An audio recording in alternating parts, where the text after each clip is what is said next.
Why don't we start with a question that people have been asking, sent to me, about kids and children. So the question as written, with regards to children, how do we help them see hope and a way out of this situation, especially tweens and teens who are very aware?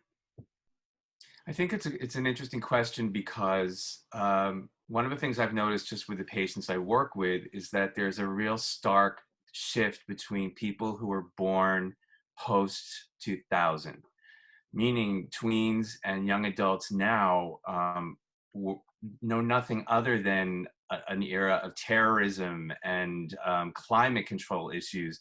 There's been a lot of hope challenges for this generation to begin with, and this, virus that has cropped up has just, compounded that, I think. So in terms of hope, I think as we've been doing with all the other issues that this generation and we as an older generation have been dealing with is to focus on solution, to focus on coping, which is, the greatest thing we can do when we have anxiety in the picture is to focus on the coping.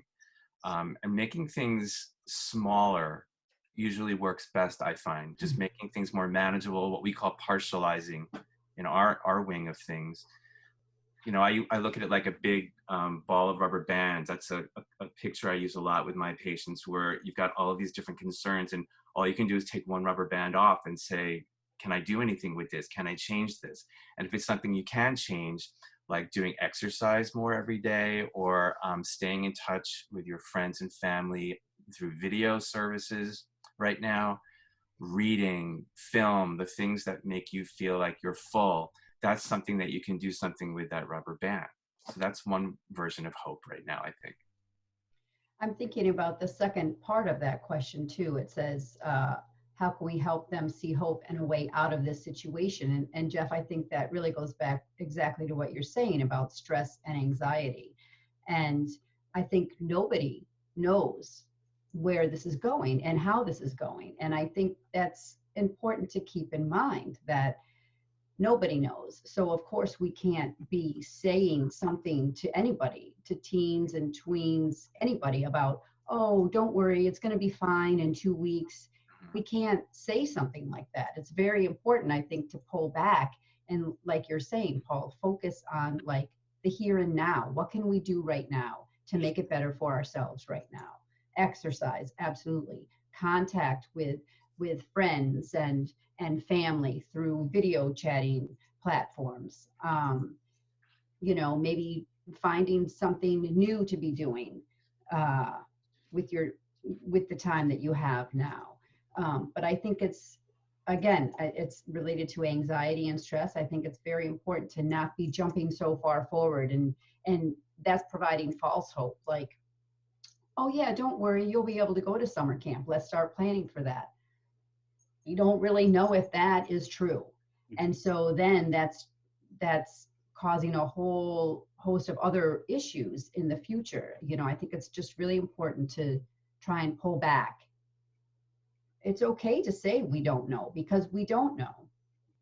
And the definition of anxiety, it tends to be a projection of fear into the future, of something that is unknown or something that can be known. But the antidote to anxiety is usually staying in the moment. And that is something that this crisis is forcing us to do because of lack of information and because of lack of vision.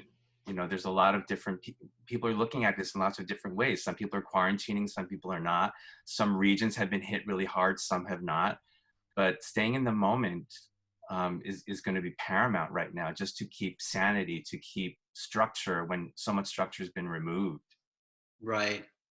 Paul, just piggybacking on that, of exactly the fear of the unknown, staying in the moment. One other part of that is name it, just to name it. If we don't know, the fear of the unknown, if we become aware of what we're feeling and what is out there, even if it's just a generic or not specific, oh, I'm anxious, just naming it, putting a name to it brings it in the moment and brings it into one of those more manageable facets we can deal with in the moment. We can have coping techniques. We can share some of those, obviously, but the naming of the unknown, or what is unknown, I'm sorry, helps with that too. This links to the next question that someone presented, which is the idea of asking us to talk about how important it is to have a routine and to reinforce some kind of structure in what's going on. And Jeff, my good buddy and colleague, loves to talk about safety and control, and the idea that we have a structure, that we know what we're doing, gives us a sense of control. Mm-hmm.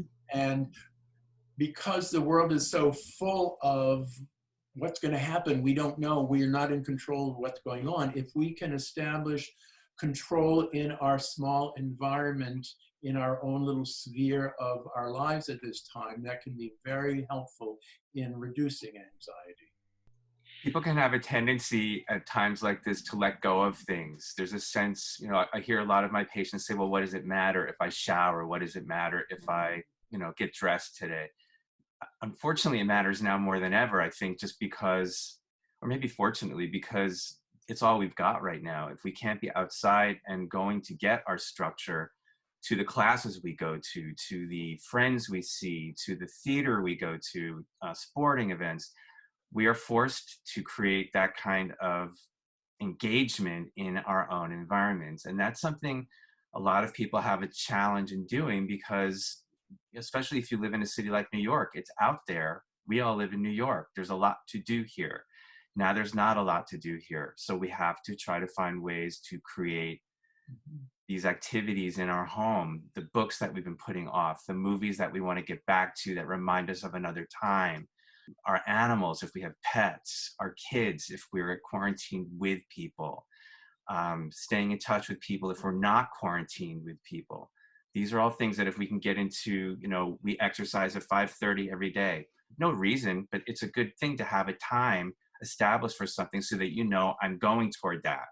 Even though I don't have to do it at 5:30, I could do it at 8:30, but I'm doing it at 5:30 every day because it feels good to know there's something to look forward to on a timetable, which humans need a lot of the time. My favorite two words that Bruce mentioned that I say often: safety and control. A sense of safety, a sense of control, that even little bits of that, like Paul, you were just saying, in the routines, we're all saying, in having those routines, it might feel like a silly thing to say, oh, I'm going to shower now, I'm going to maintain my everyday work schedule, for example, or school schedule.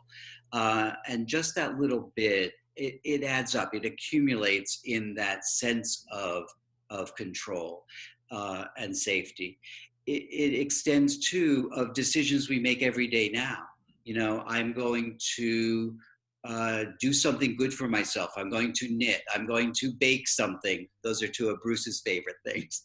I'm going to contact a friend, as we said. So be aware, I think, of the accumulation of the feeling of safety and control. See if you can find that also. I guess I'm talking to our general audience as well as we share these ideas amongst ourselves. If we can do that as we are doing that virtually. I was talking with a client yesterday exactly about these issues. The person was saying they feel a sense of control when they're out in the world, when they're taking a walk in the park. And so we can't do that quite in the same way. We can go out. It's important to go out. It's important to be distant from people, but maintain that. Or we had this idea of looking online for perhaps images, something visual that mimics that copies that. Maybe it's a silent movie or some such of people walking in a city.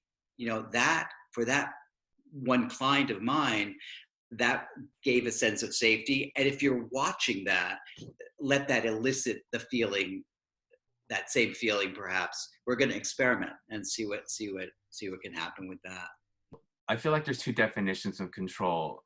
One are the things that we do have control over, the things that we can make decisions about, and then there's trying to gain control over the things we can't control. So, for example, we can control whether we decide to exercise today. We can control if we decide to go out to the supermarket or wait until another day. We can't control knowing when the economy will return to its norm, if it will return to its norm, if we will go back to work, if we're out of work. The things that we can't control, what's really good is to get into this idea of letting go of the control, meaning only put the control toward things that we can manage. The image I like to use with my patients is cupping your hands and saying, this is how much energy I have for the day. If I pour it towards something that I can actually master or control for real, I'm going to get something done. I'm going to be productive. I'm going to feel like I did something. If I turn it and throw it into something that I can't control, like when will this virus end, it's tantamount to kind of throwing it down a toilet. You're taking what little energy you have and getting rid of it. So you want to make sure that you're putting the control where it can do you some good rather than where it will give you the anxiety, which are the things we can't control. The imagery is just holding your hands like you're cupping water. If you were cupping water from a fountain and trying to keep the water in your hands, water tends to slip through your hands when you do that. And you try to get enough so that you could bring it up to your mouth and you could drink it. So the idea is you can only hold so much in your hands. And that's how much we have each day. We don't have limitless amounts of energy, limitless amounts of motivation. We have as much as we have that day. And we just want to make sure we put it in a place that does us some good to the best of our ability. And in general, I would say when you're putting energy towards something that you can't control, that again begins to define anxiety. Mm. Because again, it's a fruitless pursuit, trying to put energy towards something you can't change. Right. Whereas if you put it towards something you can control, can factor in, can change, can bring to fruition, you tend to generate more energy and decrease your anxiety. I want to move on. I'm just holding 1 second. I want to move on to a question